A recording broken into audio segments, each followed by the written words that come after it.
Okay, thank you, Timothy, for confirming that. Yeah.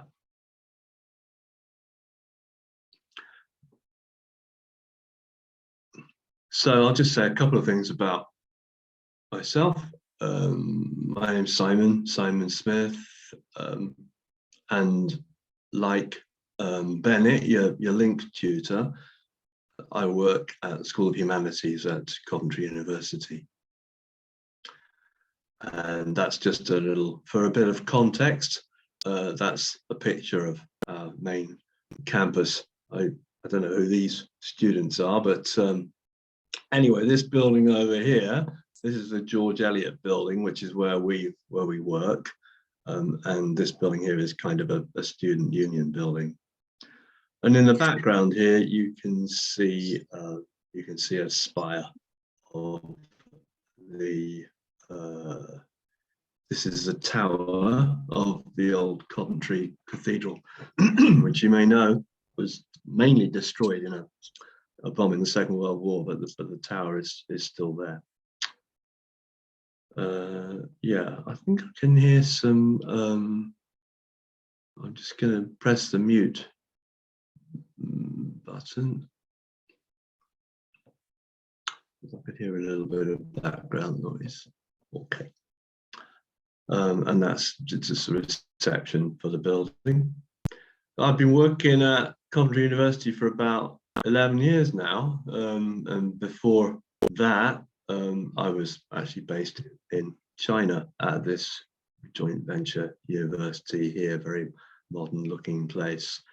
And just a little bit of personal information is that many years ago now, I did actually visit Sri Lanka for my honeymoon, and we went to Galle and Kandy and a little place called Unawatana on the southern end of Sri Lanka. Yeah, okay. So let's just put down a couple of questions about English, general questions about English and about language more generally as well. And so here they are. So first of all, what do we mean by language, or what can we say that language is? Is language something that only human beings can use? Another question I'll look at briefly, that is, what kind of language is English? In particular, how can we characterize English in relation to other languages of the world? Where does English come from? Again, I'm not going to spend too much time on this, but just to give you a sense of the history, what the origins of the language were. I'll look briefly also at this question: what is it about English that, you know, you're in a partnership program at a university in Sri Lanka where the language of instruction is English? There's a lot about English that makes it a global language. What actually made that happen? And then finally, I'll probably spend about half the time on the last question, I think, and about half the time on the last question, about half the time on the other questions there. So we'll say a little bit about the structure of English, and indeed probably the structure about the structure in some sense of any language. So let's look at this question first, this what is language question. And so is it the case that only humans can use language? Well, in answering that, can you just tell me, you've got a little picture up there, what can you see in this picture? Okay, thank you, Shiva, for that. You're saying it's no. And closed captioning. Sorry, someone's put captions on, so I just need to quickly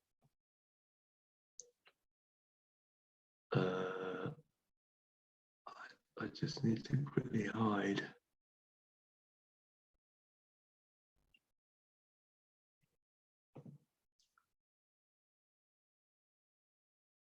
Okay.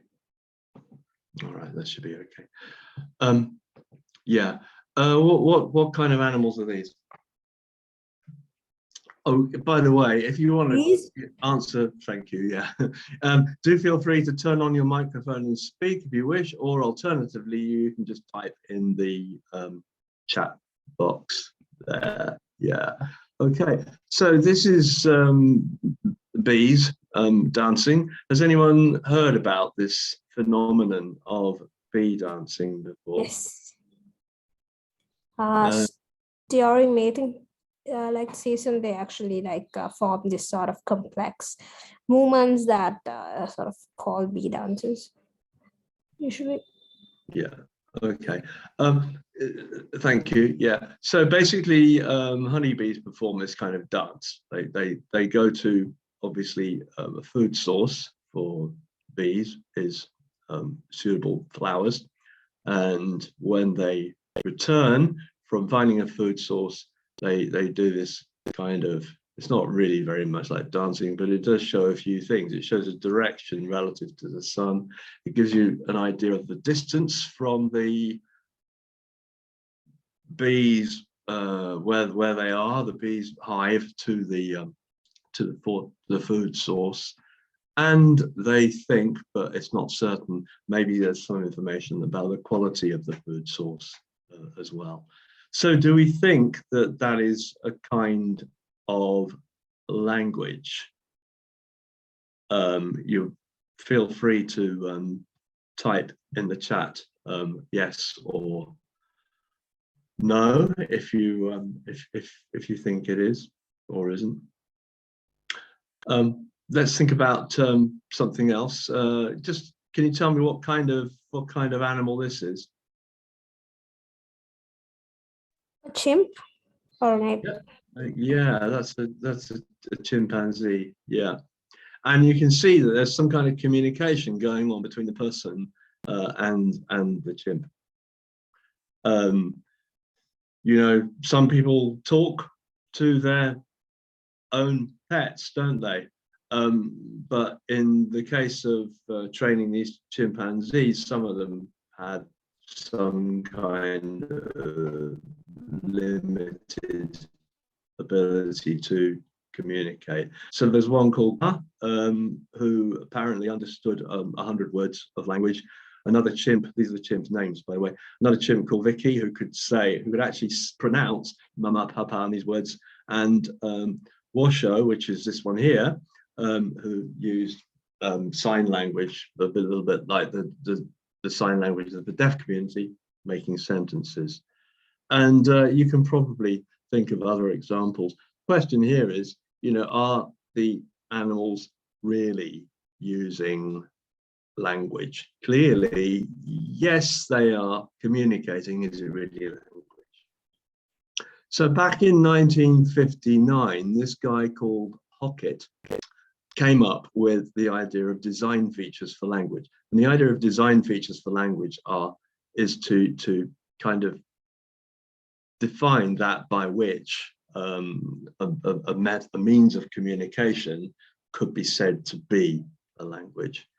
And so he said that to be a language, you've got to have certain features. One of the features is discreteness. And this means a set of items that can be combined to communicate new ideas. So it's not just one thing, it's the idea that there should be several items in combination, and the items might be sounds or they might be words and so on. He also claimed that language should have some form of a grammar. That's to say the way that these discrete items can be combined.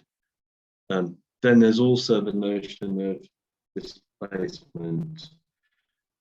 And essentially displacement means not only here and not only now. So human beings can talk about other places and other times, right? Can animal communication systems do that? Not necessarily. So maybe they don't have displacement. And productivity means that they can create and understand new messages. I've got a little YouTube video on this, which I'm going to just quickly share now. If I may, just ask a quick question. I mean, would you actually consider dolphin communication a language? Because I really distinctly remember seeing a particular article in the news saying that dolphins use a specific language. Like if you actually listen to the clicks, apparently the whole range of clicks can form right. a Well, language. what we'll do is we'll watch the video and look at the question of the design features, and then you see if you can arrive at your own conclusion about that. Okay. Okay. Let's just find this. Yeah. Here we go. When Flora Original tastes this good and is 100% cow-free, skip the cow, not the taste. And that's it. Oh, it's another advert, sorry. Another animal communicating in there.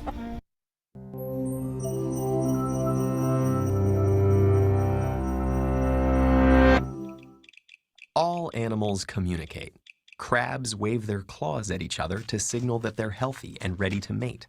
Cuttlefish use pigmented skin cells called chromatophores to create patterns on their skin that act as camouflage or warnings to rivals. Honeybees perform complex dances to let other bees know the location and quality of a food source. All of these animals have impressive communication systems, but do they have language? To answer that question, we can look at 4 specific qualities that are often associated with language: discreteness, grammar, productivity, and displacement.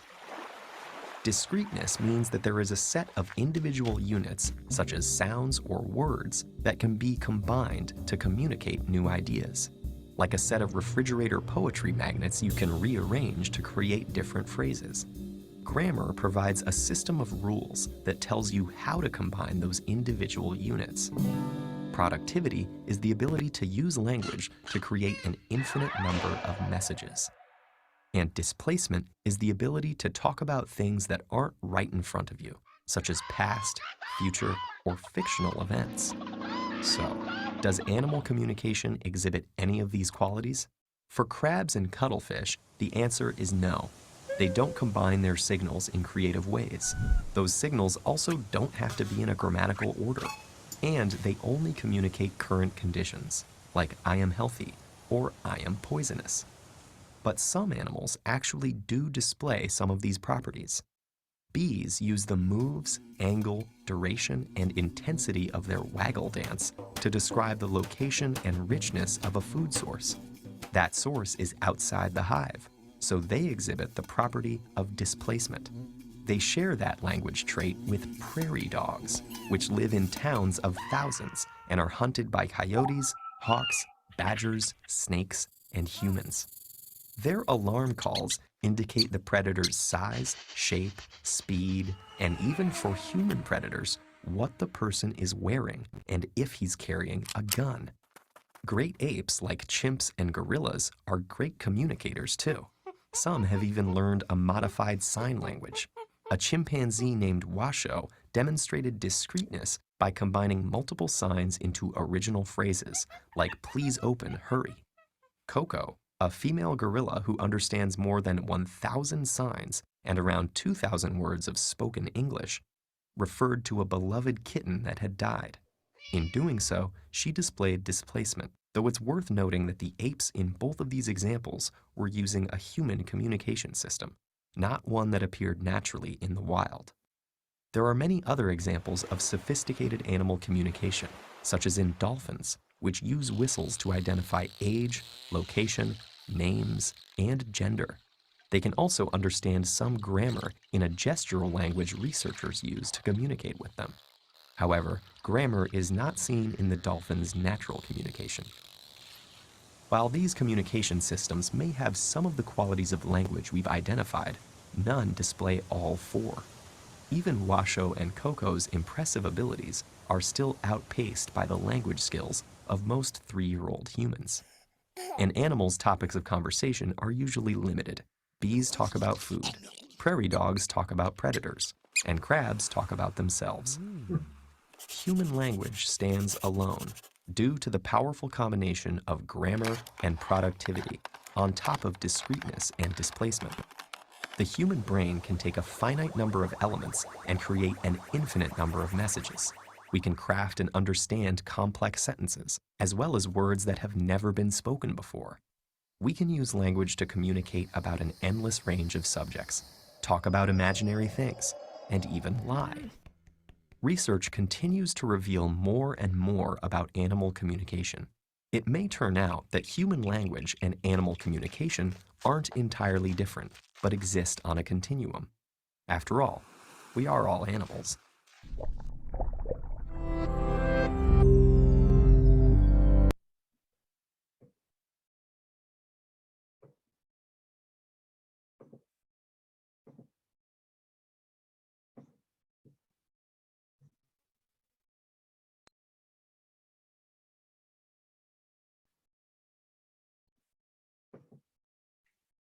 Yeah, so clearly what they're saying, the message from that video was that some of these communication systems have some of the design features for language, but there isn't any animal system that meets all of the design features for language. And Hockett actually, well, these 4 of Hockett's design features were mentioned in that video. He also came up with a few others. In fact, altogether, he had 15 features or criteria that determine what is and is not a language. Here's a few more of them.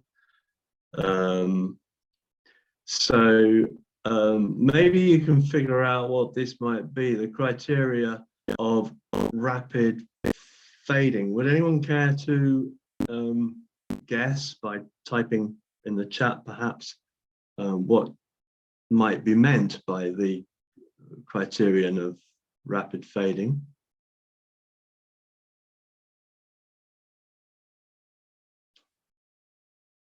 So this essentially is that the message does not linger in time or space. So in human language, when we speak, it's gone. It doesn't stay unless we choose to write it down, and writing something down is just a representation of language. It's not language itself. But when we speak, the message immediately disappears. But you'll then also have interchangeability. So you can send and you can receive. For example, those bees, they can only receive the message about the food source. They can't feed back to that. Feedback, this is the idea that users of a language know what they are saying, and if they make a mistake, they can correct it. Do you know this word, arbitrariness? This is a pretty key criterion for language. Can anyone say what might be meant by the requirement that language must be arbitrary? Like randomly joined, like you can make random connections, sort of. It's connected, thank you, to the idea of randomness, yes. There's no logical connection between the form of the signal and the meaning. Okay, so for example, not just copying another sound, something of that sort. And then finally, prevarication. I don't know whether anyone knows this word, but the video did mention it briefly. About being able to deceive or lie, sort of. About being able to deceive or lie, yeah. So yeah, indeed. So linguistic messages can be false, deceptive, or meaningless. And it's the B communication, for example, doesn't do that, doesn't work. All right, the bees would not return from their food source and lie about where the food source was. So that's just some thoughts on kind of, you know, what we mean by language and what it is that makes human language pretty unique. And so that was the question I attempted to answer there. So I want to move on now to the kind of language that English is. And in doing that, I want to think about families. There's a hidden word here. Can you tell me what this hidden word is and what kind of families I want to consider? Lice. Lice is part of families. No. When we're looking at English or other languages, we're interested in language families. Okay. And every language in the world belongs to. The linguists divide languages up amongst families in terms of where historically they came from. And this helps you to know whether languages are related to each other. So, for example, this language pair, English and Sinhala, are these two languages related? Well, in a minute, I'll show you that in fact, there is a relationship. Is there a relationship between English and Tamil? And is there a relationship between Sinhala and Tamil? Well, can you tell me actually whether English and are related in terms of the language family to which they belong?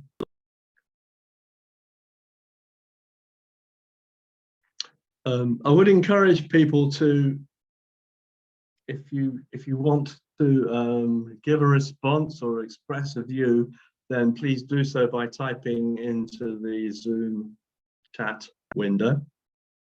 That is there for you to use, and I will look at it. Anyway, so let's just move on here. So what we have here is a diagram showing some of the language families. And Timali is saying maybe they have a common Portuguese or Dutch root. Thank you. And Aries has hit the nail on the head there with Indo-European. Yeah, exactly. So looking at the families here, you can see that there's Indo-European. I hope that the writing's big enough for you. Maybe it's a little bit small on your screens, I'm not sure. Sino-Tibetan, that's the language to which Chinese belongs. So let's just pick out a few places on this table. So I'm going to highlight that, and then in fact I want to think about a language which is Indo-European in origin. Now each of these families has many subgroups. On this particular chart, it's mainly showing the Indo-European languages. So Germanic is like a subgroup of the Indo-European family, and this breaks down further into subdivisions and then eventually languages themselves. Okay, so this is where one language sits. Here's another, a language which belongs to the Indo-Iranian subgroup, again within the Indo-European family. And then down here, we've got a non-Indo-European language. So altogether in the world today, there's approximately 449 Indo-European languages, and approximately not related to Indo-European, approximately 73 Dravidian languages. Yeah, so I'm going to put the names of 3 languages up here.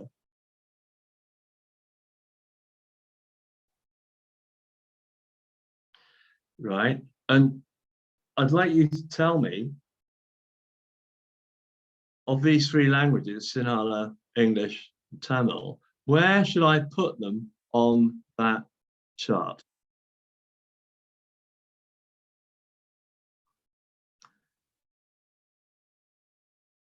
The English language, thank you, Fatima. The English English would language. definitely come under Indo-European, and Tamil would come under Dravidian, but I do not know. But I think Sinhala is under Dravidian, but like may be having some connections with the Indo-European family.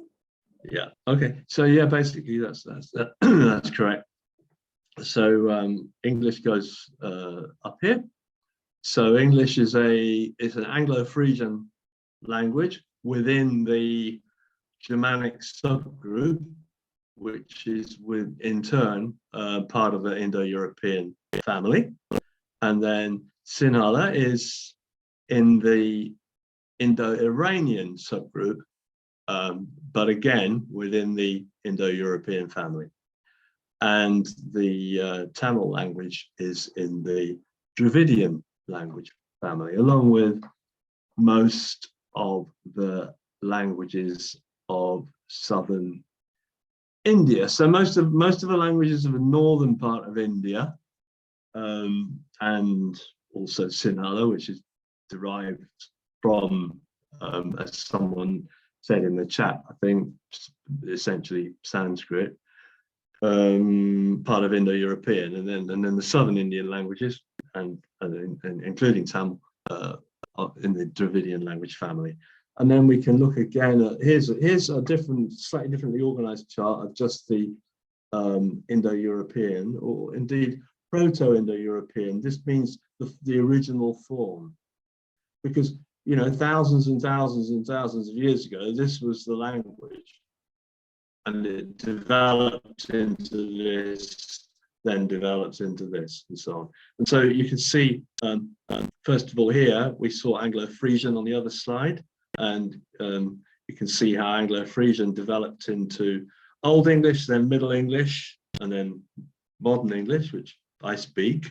And then on the other side of the North Sea into Old Frisian, and then Frisian, which are varieties spoken in the Netherlands today. And then we can look also at the Celtic languages, which are related to English, but also very different, and spoken in other parts of the British Isles, Wales, Scotland, and Ireland. And then here we've got Scandinavian languages, here we've got Slavic languages, and down here again, you've got Indic, Sanskrit, and then not listed amongst these arrows, but in their song there would be Sinhala. Okay. So that's just a little bit about the historical genetics of language. But the other thing too, and I haven't put this on the slide, but the other thing that's quite important, I'm just going to go back briefly to the previous slide. And the other thing that's quite important to remember is that although Sinhala and Tamil are not genetically related, there are, of course, because they're spoken in the same country, that is Sri Lanka, obviously there's a lot of similarities, both in terms of vocabulary and I guess grammar, which have evolved over time.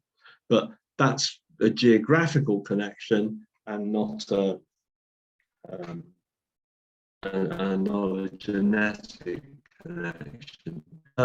Shiva, did you want to say something, or? Yes, I did. Shiva, I was just wondering, since Frisian is actually pretty close to Anglofusion? Is it Anglo like English basically? Like I mean, when the people of Netherlands speak, does it sound actually quite similar to English? I have never. Yeah, it Speak. sounds deceptively similar to English, but you can't. Well, I I don't speak that language, and I can't understand it at all. But Ah, when you hear it, you do have a sense. Let's imagine that you can hear someone speaking the language behind a closed door, mhm. and you can't hear individual words. You can just hear the sound, and the sound does seem similar. Yeah. But another Oh, important thing to say about that is that Dutch is, I know the line might be a bit faint, but Dutch yeah. actually comes from Low Franconian, and the Dutch spoken in Amsterdam is Mhm. completely different from Frisian, so they wouldn't be able to understand each other either. Although again, there would, between those two, there would be lots of loan words, just like Same, Tamil. Tamil and Sinhala situation. Yeah. Right, we need to move on. And so I'm just going to go back to my initial slide there. We said something about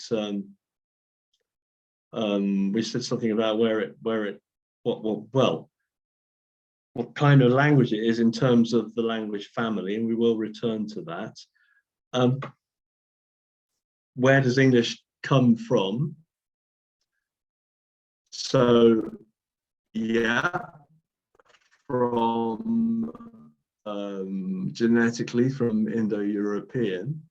But how did English actually arrive in the in what is now the English-speaking world? So just a little bit of history. So around about 1,500 or 1,600 years ago, this is where Germanic invaders, including the Angles and the Saxons, so Anglo-Saxon, arrived from continental Europe.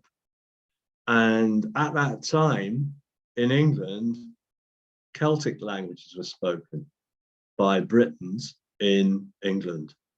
And so all the Celts in England were driven away to either to Wales or to Scotland.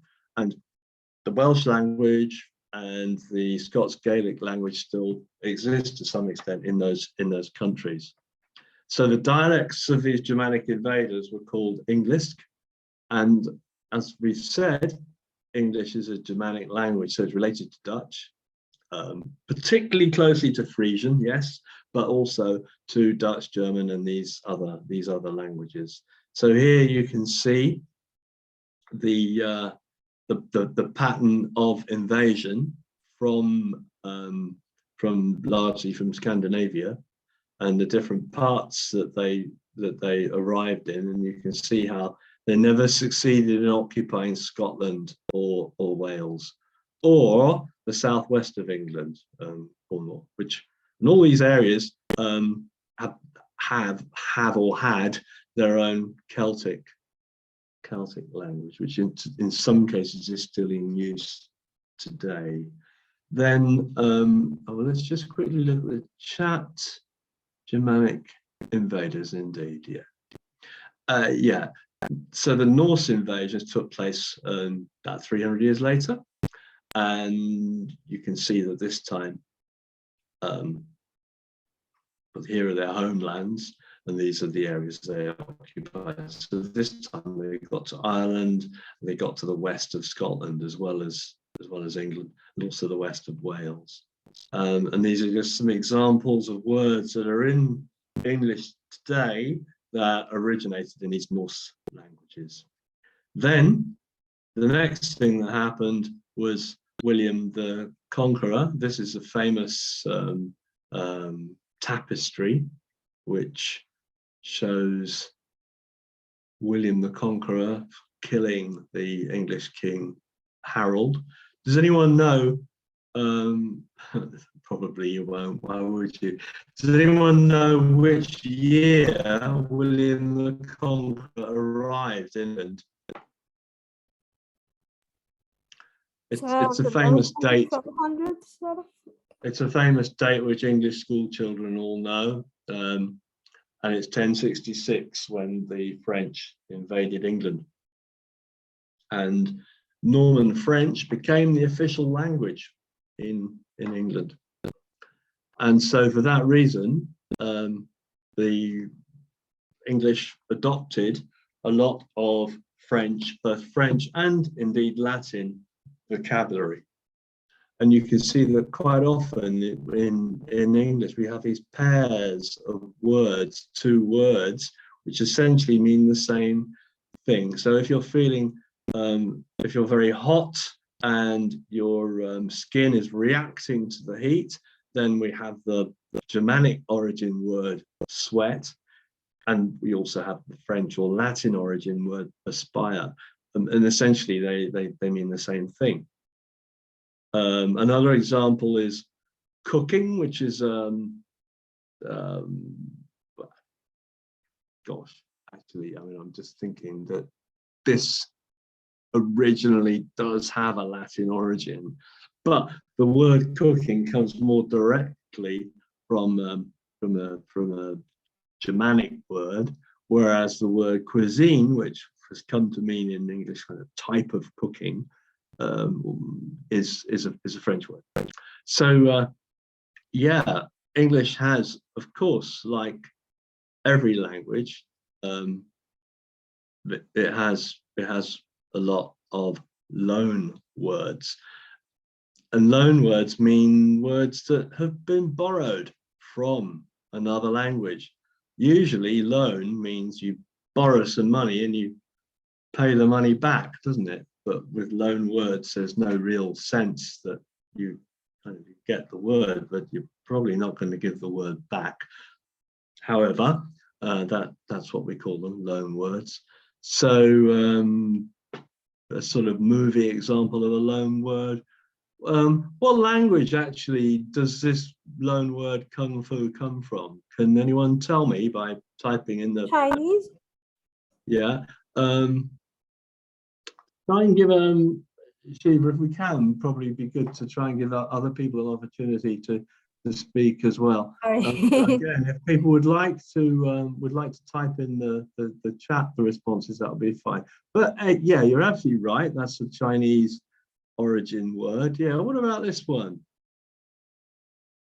Which language do you think that this word comes from originally? And someone has exactly. Thank you, Fatima and Timali. Yeah, that's an Arabic origin word. All right, here's possibly a more familiar one. Do you have you come across this? Were you aware that this was an English word?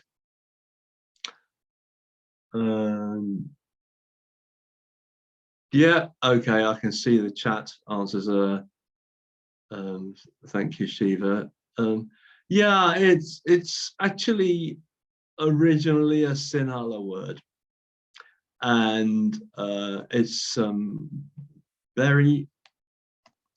The word "berry" apparently in Sinhala means something like weakness. Yes, it's a disease. Yeah, it's a paralysis. Let's just quickly correct the. Yeah, DIS, but yeah, thank you, Imashi, yeah. And then what about this one? Does anyone know what this is? And does anyone know which language this English word originally comes from?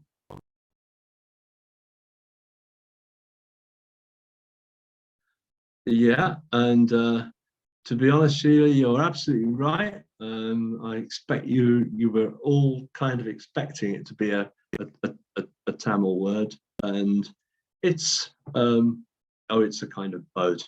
I'm not going to dwell on that, but yeah, it's the word. I think has been through various. It exists in Northern Indian languages as well, but apparently, and I don't really know, I'm not really the expert, but apparently the origin is actually Tamil for that type of boat. But despite the fact that there are many loan words from languages that may not be related to English, there are two main sources of vocabulary for the English language.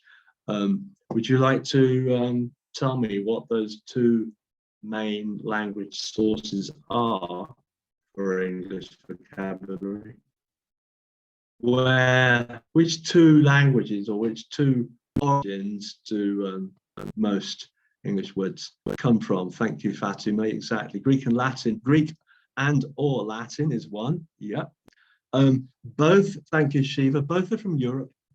So we tend to take Greek and Latin kind of together. Of course, Greek and Latin are separate languages, but they do have a lot of vocabulary in common. So we did mention it briefly when we were talking about the language subdivision that English is in. So that is Germanic, from old languages of Northern Europe. And then the other one is the Greco-Latin, so Greek and Latin origin words. That's to say, from either Greek or Latin, or possibly both. And if you look at this, which I actually just got from Wikipedia, you can see that the origins, so Latin and French and Greek together make up the bulk, make up the majority. So even though English is a Germanic language genetically, it actually gets more vocabulary from Greek and Latin, sometimes via French. So tends to be the case that Greco-Latin words are often specialist, more specialist words and a bit more technical, maybe more likely to be used in academic writing, maybe with a little bit more social cachet. They also tend to be longer in terms of the number of letters or the numbers of syllables. On the other hand, Germanic words are often just the more ordinary kind of words. But English is quite unique in this way. Not very many languages in the world have these like two vocabularies, one which is more specialist and one which is more ordinary.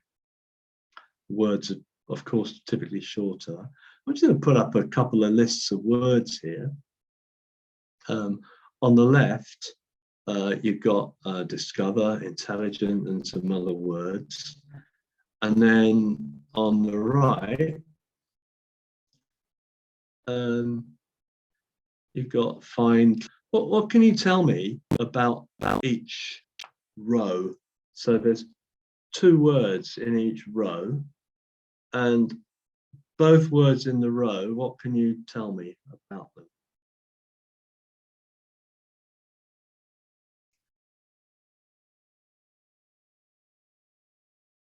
So discover, what's the relationship?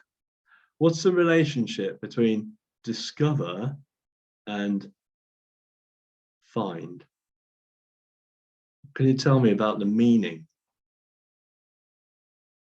Thank you, Tim Ali. Exactly, they're synonyms.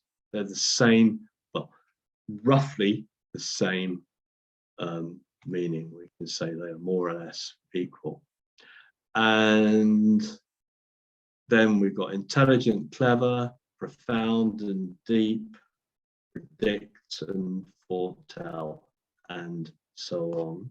So what I'd like to do then is to, let's see if I can make this work. Oh, here we are.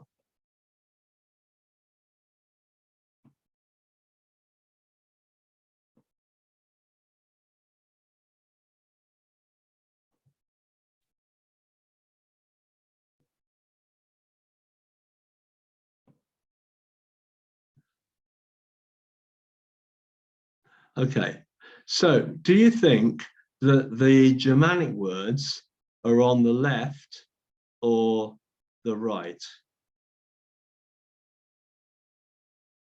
Can you vote in the poll? I've got 24 participants, but I can only see about 6 people having voted. So please can, all the other students, please can you also vote?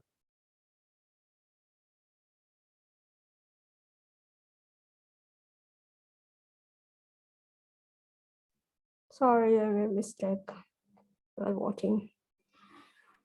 Okay, so I'm going to give you 5 more seconds. 4, 3, 2, 1, and stop. And here are your results. And yeah, the 11 people are correct and 6 people are incorrect. So that is the result that I wanted. So that's great. And the arrow settles on the right column. You can see they're all shorter, can't you? That's the thing to watch out for. Notice down here, pork and pig. Yeah, so the rich people with the Greek and Latin, French vocabulary, they were concerned with eating, whereas the poorer people were concerned with farming. That's a difference which emerges over and again. Right, so having talked about where English comes from a bit, just a brief word on English as a global language. And can you answer me this question? English is an official language in how many countries would you say English is an official language?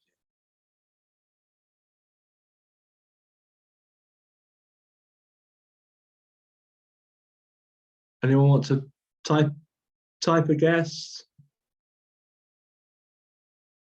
Thank you, someone. Thank you, Shiva. You said 90. Yeah, not too far off, actually.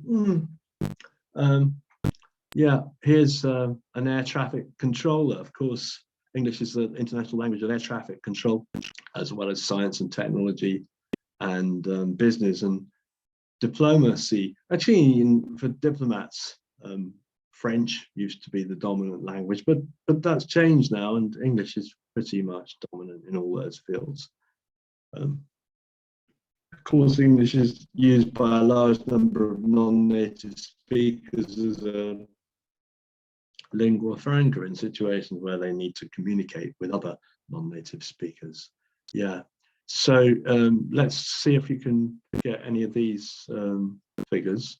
So the number of native speakers and the number of native speakers of Mandarin and Spanish, and then the number of people who use English as a second or other language, or speak it a bit, or are learning it. New answers here. Okay. Thank you, Imashi 40. Right, I don't know what that's an answer to, of course, now, do I? Yeah, so I better just reveal them. So yeah, 350 million plus native speakers. Obviously, a very high proportion of them are in the United States. Mandarin's got quite a lot more. Almost 3 times as many, in fact, and Spanish quite a lot more as well. And then 1.5 billion people using English as a second language. So, of course, the language of the cult, language of entertainment, and the film industry, Hollywood, has had a major part in that. And of course, also the fact that it's the language of IT and the programming languages themselves, where they look like a language at all, if they do look like a human language at all, and they do tend to look like English.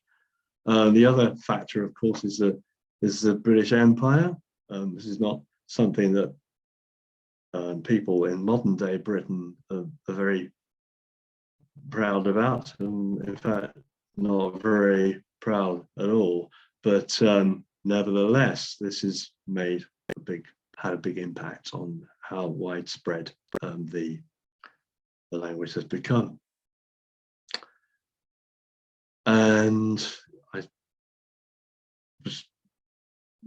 I'm not sure I even realized until I saw this map that Sri Lanka had not been part of the British Empire. Anyway, so yeah, colonization started really in the 17th century. And as you saw from the map just now, it was pretty much a global phenomenon. And English was used as the language of administration in those places. After colonization ended, English remained the official language in many countries, still the main official language or one of the two official languages in India, for example. Its status as a very populous country, the United States, obviously had a massive impact. And there are powerful economic and social reasons for that too, including the perceived advantages for people in learning English and in advancing their economy. So I did say I was going to spend some time on the structure of English. And in fact, it turns out that I've spent quite a lot of time on the other bits, so we're going to have to move through this fairly quickly. But just to say that for people whose native language is English, probably know about 60,000 words of English. So the brain has what we call the mental lexicon, which is like essentially a big dictionary. But of course, there's more involved in knowing a language than just knowing words. Vocabulary is one thing, but there are other components to the language as well. And in that, we need to think about the relationship between sound and meaning. So we can think of a sound as something like a sign, and with the meaning over there, and then we can say, well, between the sound on the one hand and the meaning, there's a connection. So an idea or a concept, in this case, a picture of a physical object, an animal, there's kind of a fixed mapping or fixed relationship in your brain between that concept and the sound, isn't there? And so we can say that, you know, that's a sound, a sign to meaning mapping. However, it's not just the word itself that is mapped to the sound, because if we take the plural form, right, then we can see there's a mapping to potentially more than one. So words themselves have a structure, and we think of this structure, we call this structure morphology. If we take a word that you probably don't know, deoxygenization, even though you've never seen the word before, you can break it down into its component parts. And we know that deoxygenization means the process of removing oxygen, because, well, we have the base word or the root word oxygen, and then we have these affixes, And that enables us to kind of decompose the word into its component parts. So rules of morphology tell us that all of this has the effect of leading to the meaning, the process of removing oxygen.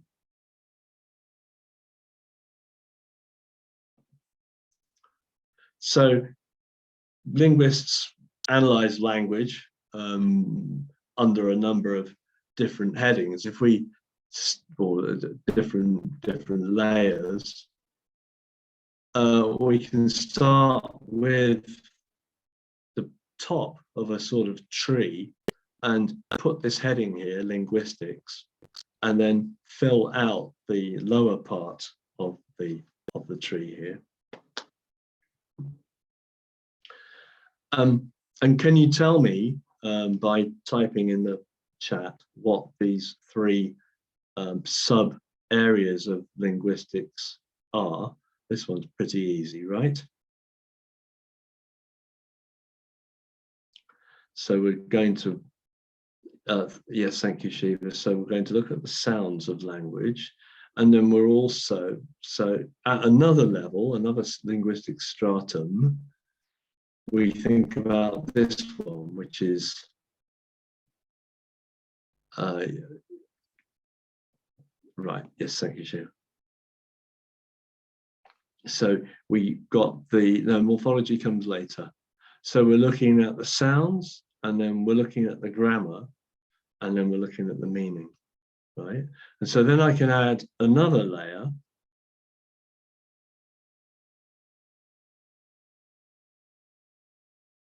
Yeah, then I can add another layer. And then if we're thinking about meaning, right, we can kind of break meaning down into semantics, which is kind of meaning at the word level more, or the sentence level, and meaning at the level of the whole text, which is pragmatics.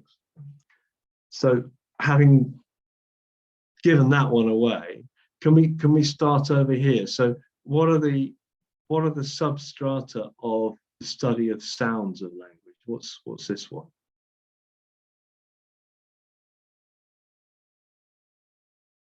So over here we have, oh,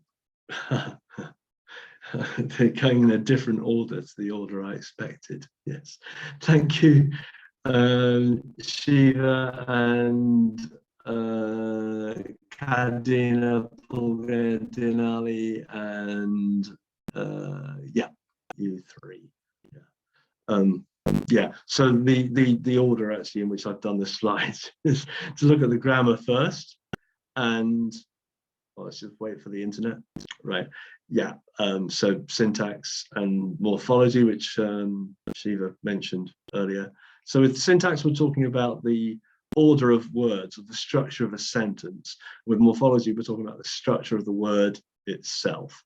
And then, as has already been pointed out, phonetics and phonology are the two components of the study of the sounds of language.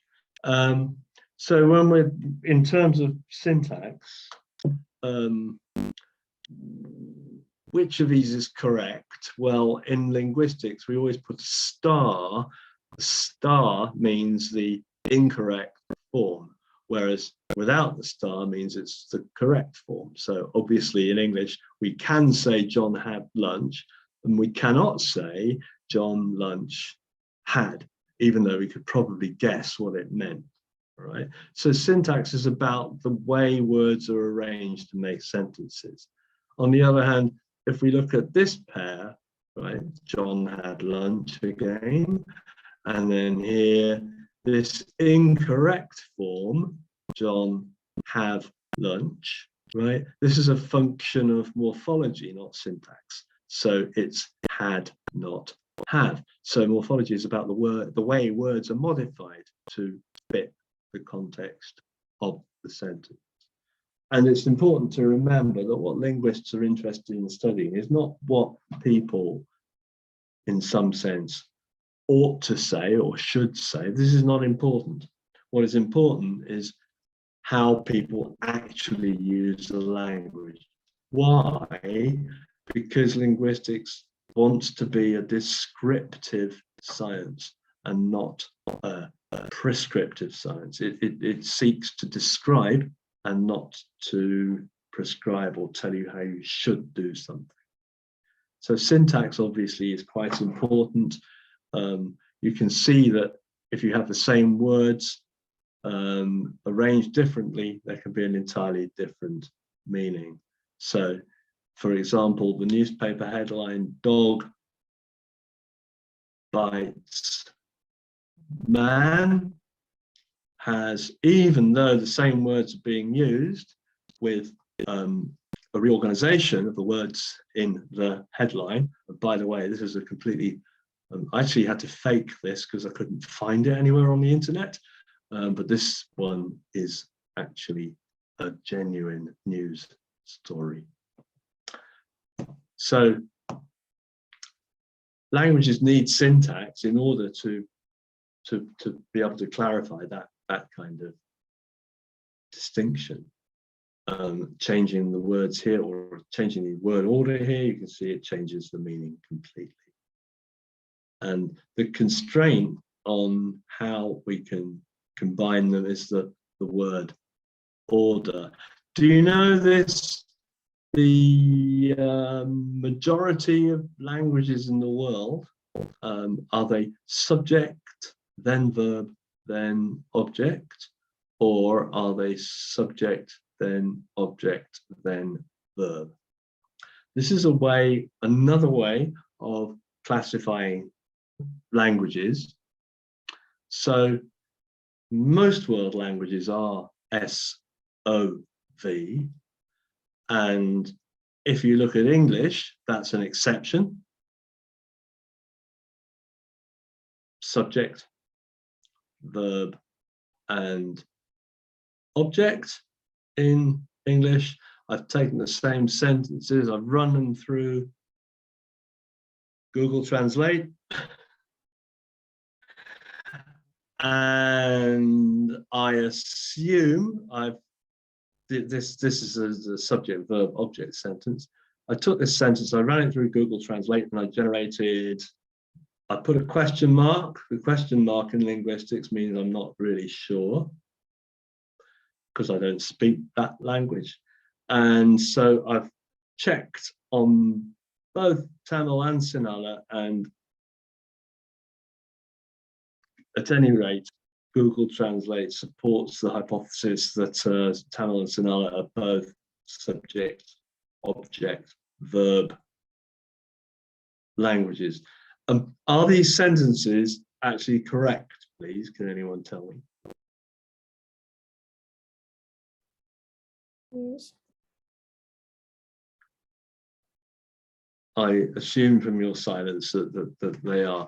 I'm kind of conscious of time because I think I'm only supposed to be spending 1 hour on this, and I'm already 6 minutes over. So I'm going to push on through quite quickly now. Yeah, so Tamil and Sinhala and indeed most world languages are typically subject, object, and verb structure, right? So if we return to that original set of questions, right, and what kind of language is English was a question we asked earlier, and we said it was Germanic, we said it was Indo-European, and the other thing we can say about English is that it is to be characterized as an SVO, subject, verb, object language. Yeah. I think that I probably need to stop and let you look through the phonology part yourselves. I've talked about, I talk in here about the phonological structure of English, the fact that although English has only got 26 letters, it's got 44 phonemes. I've provided a couple of links to the phonetic symbols, which you can have a look or revise. And in fact, there's a QR code here that enables you to download an app where you can get the phonetic symbols and sounds for the phonemes used in English in RP. Here is a website which enables you to type phonetic symbols, so that if you want to use phonetic symbols in your coursework and so on, they're not on the keyboard, they're a little bit inconvenient to find, so that link will help you. And what I've also done is, I haven't got time to run through, but you might want to study this because it will perhaps help you to understand the nature of phonology a little bit. So in terms of the Sinhala language, I think is the language that most of you have as your first language, there's a disagreement about the number of phonemes. So there's a link here to a paper by Coates and De Silva, who claim that Sinhala has 21 consonants and 7 vowels. That's quite an old paper. A more recent paper from Wasara and Gamage in 2005, where they claim that there are 26 consonants and 14 vowels. So these are not set in stone. So there is kind of some scholarly disagreement about it. And in fact, the disagreement stems from the fact that, well, you can look at this slide in your own time, but they have different numbers of long and short vowels, and so Wasara and Gamage count the long and short vowels twice, so say there's 14 altogether, whereas Coates and De Silva don't. There's a little, there's also a little example there, which is under the Coates and De Silva version and under the Wasara and Gamage, here is the pre-nasal phoneme, right? So the way that Coates and De Silva transcribed this is the same as the way that Wasara and Gamage transcribed this. And you might want to try and work out what that is. And I'm just going to quickly show you, because I do need to get through a brief introduction to the phonemes of English and the use of minimal pairs to determine what's a phoneme and what isn't.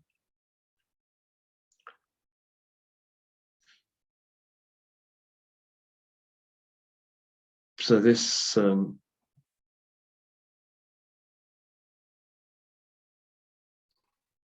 because here we can so in here, thin and gin, we've only changed one sound. Because we've changed the sound, one sound at the beginning of the word in this case, we've only changed one sound. So we can demonstrate that t in tin and th in thin and j in gin and so on are all in the phoneme set of English.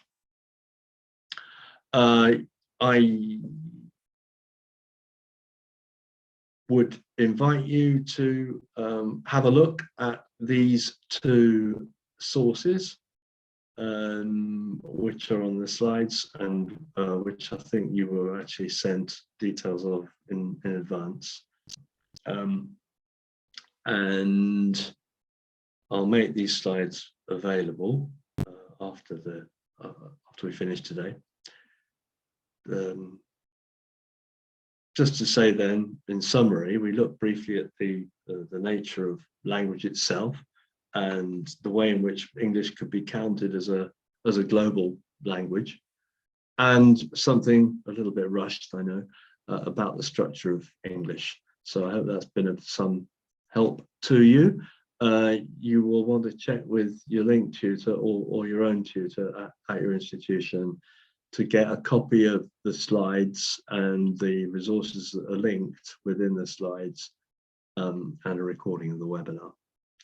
All right. So if you need to get in touch with me for any reason, then feel free.